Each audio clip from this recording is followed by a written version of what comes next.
So today we are going to be looking at the migration theories of the Americas. And this PowerPoint is titled There and Back Again. And as we go through the PowerPoint, hopefully we can see the reason why. So what's interesting about this map here and why I like to show it is that what we see in the light blue and the dark blue in some areas is the map that we are used to seeing when we look at a map of the Americas. However, we're not seeing what it actually looks like. So the dark blue is the actual size of the land masses in relation to themselves.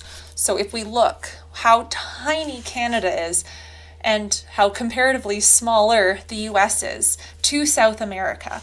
So when we're looking and we're talking about these maps, I want us to keep this specific map in mind, not the light blue map that we're all used to seeing, but the actual landmass size that is that darker blue on this map.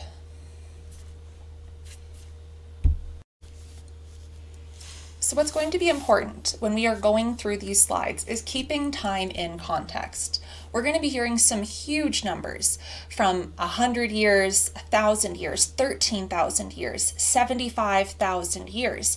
And at a certain point to our human brains, big numbers just become big numbers. And 13,000 and 75,000 just both seem like a really long time. But it's important to remember how many lifetimes that is. If you're listening to this, there's a good chance you're a teenager. You maybe have 5-10 years of cognitive memories. I couldn't conceive of 3 times that when I was your age, where I am now. I can't conceive of another 30 years and then another 30 on top of that.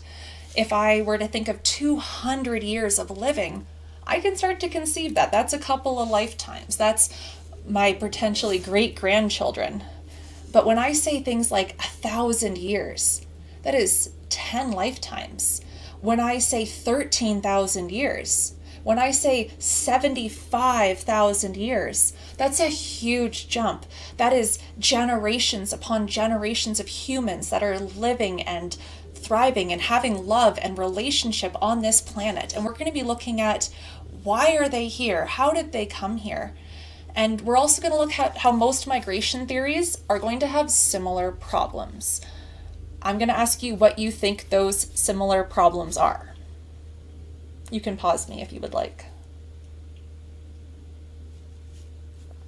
So if you guessed the similar problems are going to be the lack of physical evidence, you guessed correctly. And we're going to go into what that looks like, and we're also going to go into how those affect the theories. But essentially the answer is that they are theories for a reason. They're affected because we don't have physical evidence. We have to look at, well, we have some, but we don't have a lot. We don't have proof as to which theory is correct, but we will have evidence and we will have our theories. And we're going to try to mesh them up and see what theory or theories, if they're working together, might come out to be the most truthful. So let's get started. Some other things that we're going to be keeping in mind, and what I would like you, if you're one of my students, to take notes on. If you're not, still keep this in mind. What theories do you believe to be the most plausible and why? As we go through these different theories, keep that in your head. Spoiler alert, I will put this on a test. So to properly answer this question, you don't just need to state which one you think is the most true, you will also want to state what is wrong with the theories that you're not choosing if you want to get that sort of exceeding expectations mark. So don't just say, this one's the best. That's great. Say this one's the best, but then also add in that additional necessary information, which is what makes the other ones not right? Why is this one right and these ones wrong? If you're not one of my students, or if you are, comment below at the end of the video or as far as you make it through, and let me know which theory you think is the most correct and why. And let's see what the comments say on who's right. So we are going to start with the beginning of history. What do we know? Well, we know that early Homo sapien fossils from Morocco were analyzed, and those were dated to be about 315,000 years old. So those are some of the oldest known physical records of humans existing on this earth as the humans that we are now. So not our ancestors' ancestors when we're talking about the cradle of life in Africa, but actual Homo sapiens. So we have that date, and that's a very long time ago, but that doesn't explain how we got to the Americas. Well, let's look at the evidence that we do have from the Americas, and we're going to start with our physical human evidence, because I like to start there. So the oldest skeletal evidence would be a 20 to 25-year-old woman. She's dubbed the Eve of Naharon, and she is 13,600 years old. And she was found mostly well preserved in an underwater cave. And there's a picture of her reconstructed to what this sort of reconstructionists believe that she might look like. So she's this beautiful, young, vibrant woman who unfortunately suffered an untimely death. And so we know that she was found and she physically existed in the Americas 13,600 years ago. So as we move forward, we're going to know that this woman, Eve, was physically there at that time. So we have that skeletal evidence, but we have more than skeletal evidence. Footprints were found in New Mexico that are just an unequivocal evidence of humans over 23,000 years ago. So here's another marker in history. So besides Eve, we have these footprints that puts human beings physically in New Mexico 23,000 years ago. But then we have more than that as well. We have the oldest evidence of human settlement in the Americas, and that would be hearth charcoal. So hearth is a fireplace. So they found this old evidence of a human having a fire in a cave in Santa Rosa, California, and that dates back to 28,000 BC, which is about 30,000 years ago. So 30,000 years ago, okay, we have family, a group, an individual who created this fire and in this cave, and that's why it's been preserved. And then lastly, we have mammoth remains, and those mammoth remains were found in 2013 in New Mexico, and they suggest that humans settled in North America at least 37,000 years ago. And the evidence of this would have been human tools and markings on said mammoth. So we have for sure 13,000, we have for sure 23,000, and we have for sure 30,000 years ago, and arguably 37,000. There is some more iffy evidence that could theoretically put maybe not necessarily the Homo sapien human, but humans in North America upwards of a couple hundred, I think it's like 150,000 to 300,000 years ago. But it's just not as solid evidence, and so that's what we're going to be focusing on here today. So all of this leads us to the question, the big question, the whole point of this PowerPoint: how did humans come to be in the Americas? So there are a number of theories as to how humans came to be in the Americas. We're going to be looking at the following different theories. Some we'll be spending a little bit more time on than others. Maybe some we'll just be breezing through. But we're going to be talking about the classic and widely disputed land bridge theory. We're going to be looking at watercraft migration, the Pacific coastal model, the Australian/Oceania model, and the Atlantic coastal model. We're going to be also considering, of course, First Nations oral traditions. There's a Chinese-Japanese theory, language theory, and then we'll briefly touch on some other less popular, but some people still give them credit to, theories. So first up, the land bridge theory.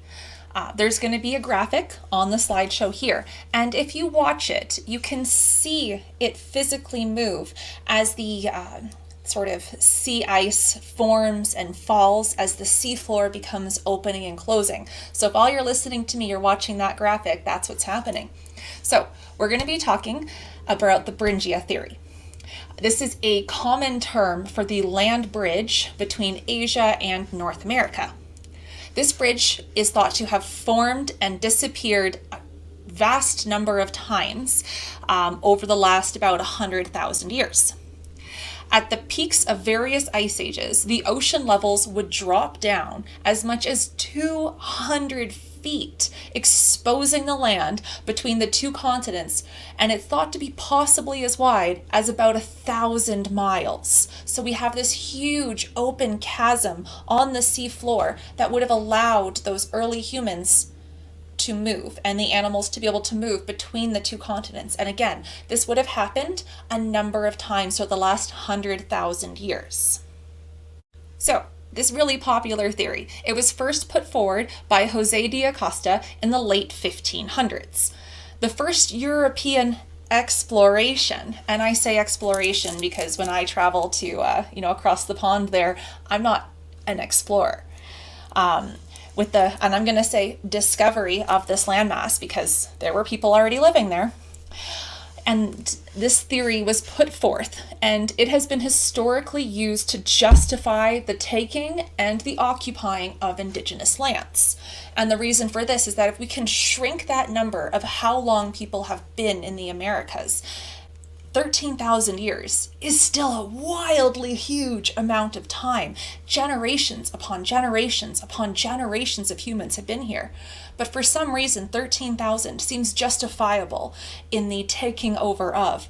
But if we start saying numbers like 75,000 and maybe always being here, hundreds of thousands, all of a sudden there's a whole lot less mental justification that happens. So we know the archaeological record indicates that the migration routes would have flown west to east across the land bridge. And that's the somewhat known. That's the theory anyways. And so if you look on this little map here, you can see where humans would have crossed the land bridge, gone down throughout the coast of Canada. And if we're wondering why no one's in the other half of Canada there, that would have been nice. And they would have come down and they would have spread out through the United States and then down into Central America. All right, so scientists, the ones that support this theory or that supported this theory, believe that people came for one of two reasons. It's the whole, why is this theory even considered? How does this even prove that people come here besides the physical existence of the landmass? Well, food is the first thing. The thought is that the early peoples would have either followed herds of animals that were moving east, or you're just sitting there and all of a sudden you see animals you've never seen before. So perhaps these early humans decided to follow backwards and see where these strange animals have come from, or just this herd. Is there going to be more food? Where did they come from? So this food being a huge push, either you're following your herds that you're used to that are moving across the land bridge, or you're backtracking these strange new animals.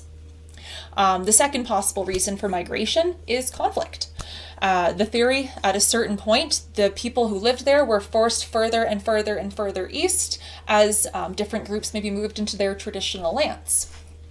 Again, we have no way of knowing either of those things for sure. But the thought is that peoples would have moved southwards into North America by following these unglaciated routes along the Pacific coastline, or also known as the Alberta Corridor. So we're going to start with some support for the land bridge. So some support for the land bridge theory comes from DNA evidence. And with what we know about DNA evidence and police cases, we hear this and we think DNA evidence done, sold. That's all we need to convict somebody, right? So there is some DNA evidence that suggests that some First Nation and Asian groups at one time shared the same DNA. But here's the catch, and I know this is on the support slide, but it is the catch and it needs to be included here. No one has proven what direction they were going. This means that the above DNA evidence could in fact prove that First Nations people settled Asia. Additionally, early peoples could have come and gone back again. So although this Beringia theory has been widely, as we'll see, disproven as being the sole source of migration, I'm not one to cut it out entirely. Again, it is entirely possible that the First Nations peoples started here and moved and populated Asia, or went and came back, just as it's possible that these early groups came in and then they went back. And as we go on to the next slide, we'll see why this theory just doesn't hold up with the evidence that we have. So on the last slide, we briefly talked about a couple problems with the support, but the main problem here is twofold. First, there is evidence of human existence in North and South America that does not fit this timeline. So again, why are we still talking about it? Well, as we kind of spoke about on the last slide, there is that possibility that this was a factor in populating the Americas, or perhaps was a factor in populating that area of Asia. And second, the other half of that twofold problem is that, and as we'll see going forward, there is very little physical evidence due to it either being destroyed by glaciers or still buried in those same glaciers. As we talked about, the sea levels dropped 200 feet. There was a corridor, maybe 1,000 miles wide on the bottom of the ocean. Any evidence that would have been left behind by those early peoples is gone. It's just gone. All right. So, with the other theory out of the way, we are now going to be focusing on watercraft theories. And watercraft theories are the leading theories that have been set forth as to how humans populated the Americas. In these models that we're going to be looking at, not only is there ease of transport, but with that ease of transport means that people are where they need to be in the timeline that we need them to be there.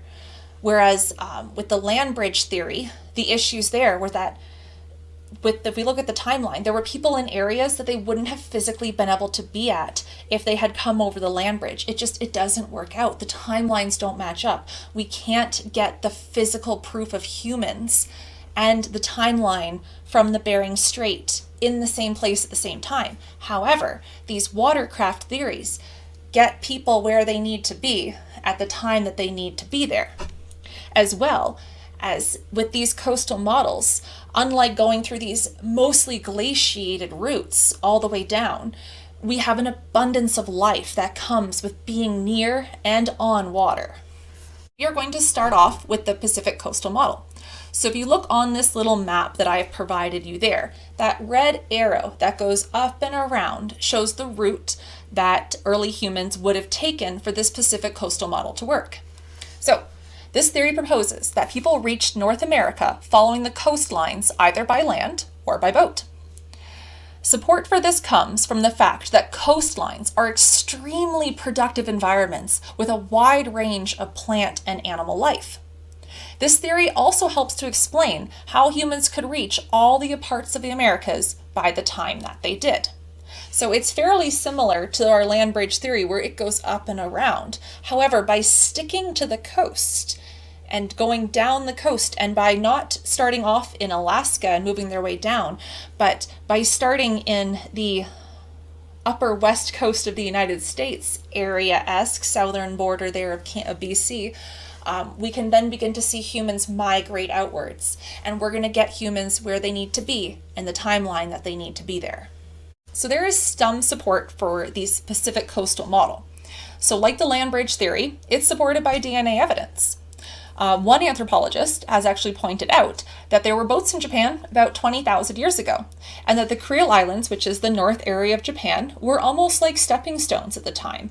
And so they could have used that as the boats to get through these sort of stepping stone islands, to get sort of then following down that land bridge and continuing all the way south. So this theory puts people there between 15,000 and 10,500 years ago. So it's not perfect. There is evidence that the First Nations on the West Coast had boats at this time. So it does line up.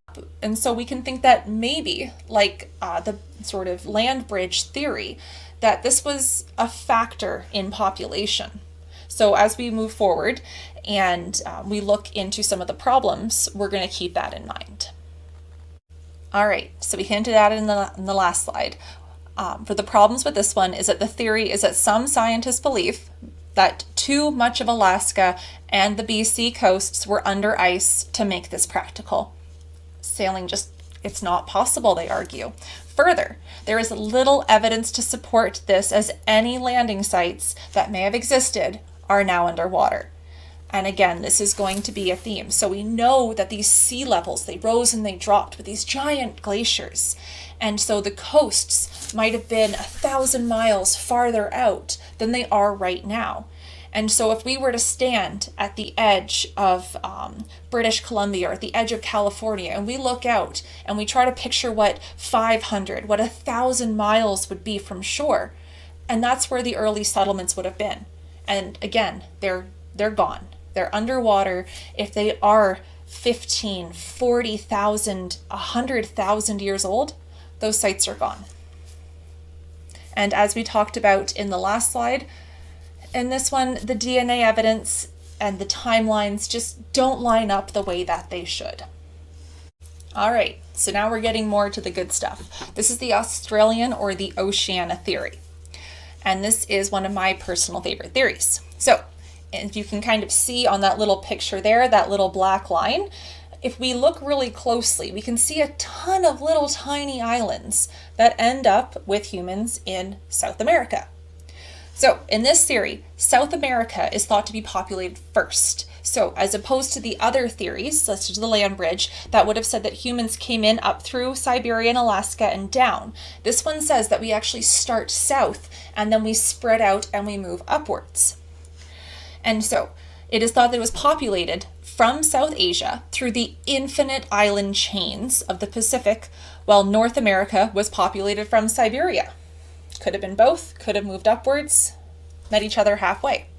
These people, it is thought, would possibly be nearly exterminated and or absorbed eventually by these northern Siberian immigrants. There's a lot of support for this theory, and that comes from the fact that there is evidence of people being in Australia 47,000 years ago.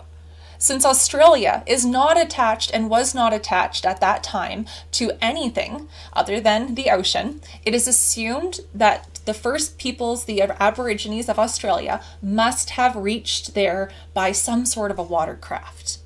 And if that's possible, then it is just as possible that they would have reached the Americas in the same fashion. Further, there are many cultural similarities between the original peoples of Australia and some in the Americas.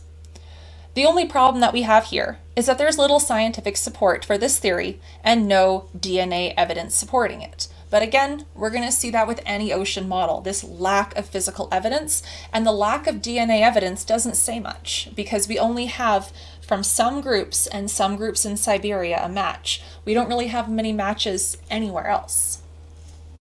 Next, we're going to be looking at the Atlantic coastal or the Solutrean theory. And so this theory traces the origins of the first people, known as the Clovis, to the Solutrean culture of Western Europe. And so we can kind of see on the map there that route that would have needed to be taken. There's no going straight across the ocean at that time necessarily, but that movement close to the land masses would have been possible. So the theory is that the Solutrean people, living like the Inuit, may have worked their way along the southern margins of the Atlantic sea ice to North America. These people would have followed, similar to the land bridge theory, game and or fish along the southern margins of the Atlantic sea ice. The Solutrean people could have used skills similar to the traditional Inuit and followed the glaciers to Greenland and then down to the mainland. All right, so what's some of the support or problems with this theory? Well, the Solutrean people lived in France and Spain, and importantly, had a distinctive arrowhead. Similar arrowheads have been found in eastern North America, dating back 16,000 years ago, or 1400 BC. DNA evidence, again, is not conclusive, but that's okay, right? As only testing has been done with specific groups, such as the Beothuk. However, there has been no match found to date showing a connection between Europeans and First Nations.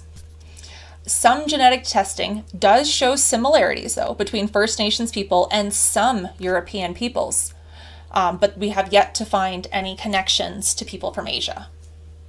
All right, so we've touched on it each time. We're going to touch on it a little bit more here with the problem with all watercraft theories. Now, I'm sure you've already been drawn to this little moving image next to me. So that is an example of New York. If you look closely, you can see a black outline. That black outline is the current sort of map of New York, okay? Where we got the water on the other side of that black line and the land, which is green. So the black outline represents the coast as it exists today. So if you look at the 0 on the color bar above, that is sea level. So it's green. You can walk there. However, when you look at the yellow or the orange or the red, that's elevation. So that's how high they are. So we know that those are definitely above sea level. But The blue and the teal are the ocean. So if we watch that land peel all the way back to the current coastlines, and we can see just how far that original coast was. So if there were people settled originally on that coastline, all of our evidence is gone. Okay? Global sea levels have currently risen 100 meters since the last glacial period. This has submerged that ancient coastline and makes finding signs of coastal migration difficult. Any sites, landing sites, boats, underwater for generations upon generations. So as you can see in this image here is all 4 potential migration routes that the first humans would have taken to the Americas. And so if we look at how all of our routes kind of come together and the spread at which it would happen, and the white, that's where our glaciers are, we can kind of see how those first humans, if all of 4 of these went hand in hand together in some way, we can see how the Americas then would have become populated. Up, we have the First Nations oral traditions. And so the First Nation oral tradition, the first thing I'd like to bring up is that the theory is based on a large number of First Nations oral traditions stating that they have simply always been here, or at least have been here longer than scientists currently believe. There are many First Nation groups with oral traditions of them being created in North America. Historians are aware of oral tradition and its diversity throughout Canada, but they are unable to agree on how oral tradition of First Nations should be treated within historiography. There are also many First Nation groups with oral traditions of long travels prior to them reaching the lands they now occupy. Further support comes from the debate over whether human life began its once general area or in several. And what we do know for sure was that there was a great deal of migration in both directions. We're going to briefly touch on language theory, which is the supportive theory of the others. So, language theory puts First Nations in Canada and North America for at least 75,000 years. It takes 35,000 years for a unique language to be traced. And we have numerous of these unique languages within North America and South America. Instead of a north-south migration, when they look at the progression of language, when you study language, you can study how it evolves and changes. And so when we look at these unique languages that evolved and changed, so we have unique languages and we have similar languages, so we can trace the origin of language. It doesn't show a north-south development. Language theory actually proves a south-north development. So instead of coming in through the land bridge and moving southward, language theory states that it would have started lower and moved forward, which gives more credit to not only the First Nations oral tradition, but also to those watercraft theories that push for that south-north movement. The movement of language complied with these distinct languages argues for one of the earliest placings of humans in the Americas. One of the other ones that we're going to touch on is the Chinese-Japanese theory. Some scientists argue that the Chinese or Japanese helped to settle the west coast of North America. This theory does not claim that these were the first or the only people in North America at the time, but rather, similar to other theories, that sort of help in population as opposed to soul or beginning. So the support comes from these Chinese jukes, which are boats, capable of very long journeys. They are also artistic similarities between Chinese and some cultures in Central America. Some ancient Olmec graphics are similar to that of ancient Chinese texts. And a 5th century Chinese explorer describes lands and plants that fit not with China, but of Central America. So this is a really, again, interesting piece of this puzzle of how did people come to get here? It's possible people have always been here for 300,000 years, but continued to be populated by these early humans that would have moved into these Americas, again, thousands upon thousands of years ago. And the last thing is we're going to briefly touch on some other theories. And these ones are other theories for a reason. There's just not a whole lot to back them up. So under the possible umbrella is travel from Africa by boat. This possibility, while never claimed as the primary migration, has been shown to be possible with the sailing of a traditional sea craft from Morocco to North America. This would also allow for travel between Egypt and Central America, something that many people have argued given the existence of pyramids in both the areas.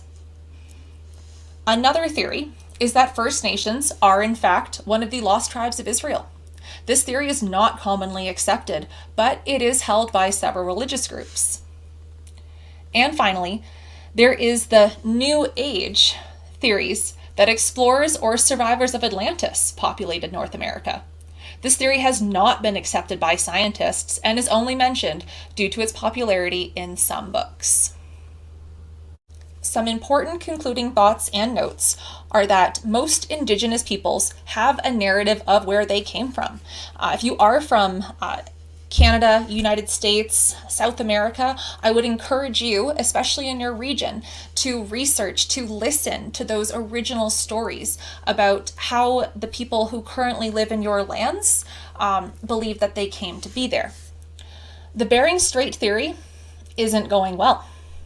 Based on skulls found and other archaeological evidence, we can just kind of take that Beringia theory as being the theory and kind of toss it out the window. Again, driving that home. Next, Indigenous languages are so ancient that their origins can't be traced. It takes, as we noted on the other slide, 35,000 years for a unique language to be traced. So, bare minimum, First Nations peoples must have been here for that long. We have the 13,000-year-old remains of a woman off the coast of California, our Eve. Perhaps she didn't come from the north. And we also have Siberian woolly mammoths had North American blood, and that was 700,000 years ago. So if these Siberian woolly mammoths, the ones that were found in Siberia, which is not in North America, okay, they had North American blood, they would have crossed the land bridge, and that was 700,000 years ago.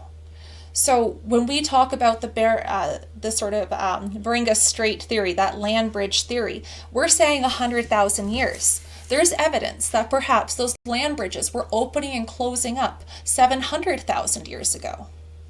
And finally, I am going to encourage all of you to watch Kon-Tiki.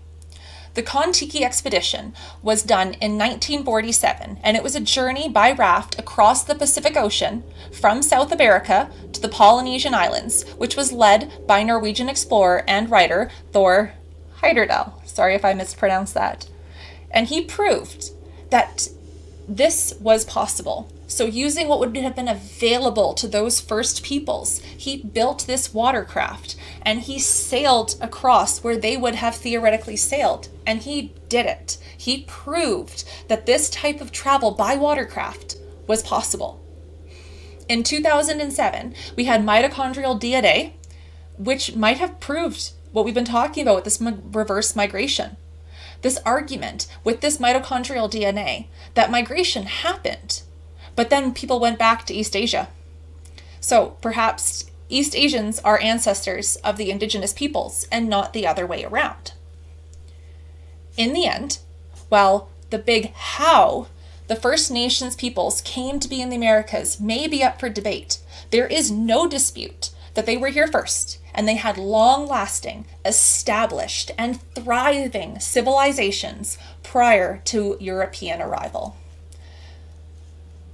So, thank you for joining me today. I hope you learned something about migration, something I am very interested in and very passionate about.